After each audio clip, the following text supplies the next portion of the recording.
जय श्री श्याम। राधे राधे दोस्तों। पौराणिक कथा के अनुसार एक बार पांडवों के सबसे बड़े भाई युधिष्ठिर ने भगवान श्री कृष्ण से ज्येष्ठ मास के कृष्ण पक्ष में आने वाली एकादशी का महत्व बताने का निवेदन किया। तब उन्होंने कहा कि इस एकादशी को अपरा एकादशी कहते हैं और इस दिन व्रत रखने वाले को ब्रह्म हत्या, प्रेत योनि आदि से मुक्ति मिल जाती है। युधिष्ठिर को एकादशी व्रत का महत्व बताते हुए श्री कृष्ण ने कथा सुनाई। एक समय एक राज्य में महिध्वज नामक राजा राज्य करता था। उसका एक छोटा भाई भी था जिसका नाम ब्रजध्वज था, जो कि बेहद अधर्मी और पापी व्यक्ति था।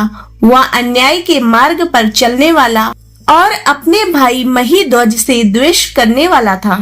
एक बार ब्रजध्वज ने अपने भाई के खिलाफ षड्यंत्र रचा और उसकी हत्या कर दी। हत्या के बाद वह अपने भाई का शव जंगल में ले गया और पीपल के पेड़ के नीचे गाड़ दिया। क्योंकि राजा महिध्वज की अकाल मृत्यु हुई थी, इसके कारण उन्हें प्रेत योनि में जाना पड़ा और वह प्रेत आत्मा बनकर पीपल के पेड़ पर रहने लगे। प्रेतात्मा बनने के बाद राजा वहां पर उत्पात मचाने लगा।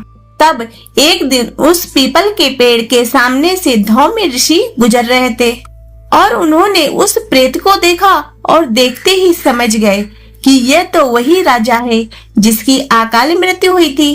तब ऋषि ने उस प्रेत को पेड़ से नीचे उतारा और उसे परलोक विद्या के बारे में बताया। ऋषि धौम ने उस प्रेतात्मा राजा को प्रेत योनि से मुक्ति दिलाने के लिए खुद एकादशी का व्रत रखा और भगवान विष्णु की विधि विधान से पूजा की, जिससे प्रसन्न होकर भगवान विष्णु ने उनसे वरदान मांगने को कहा। तो ऋषि ने विष्णु जी से ये वर मांगा कि उस प्रेतात्मा राजा को प्रेत योनि से मुक्ति मिल जाए। भगवान विष्णु ने ऋषि के कहने पर राजा को प्रेत योनि से मुक्त कर दिया। इसके बाद राजा ने दिव्य शरीर धारण कर धौम्य ऋषि को प्रणाम किया और पुष्पक विमान में बैठकर स्वर्ग में चले गए।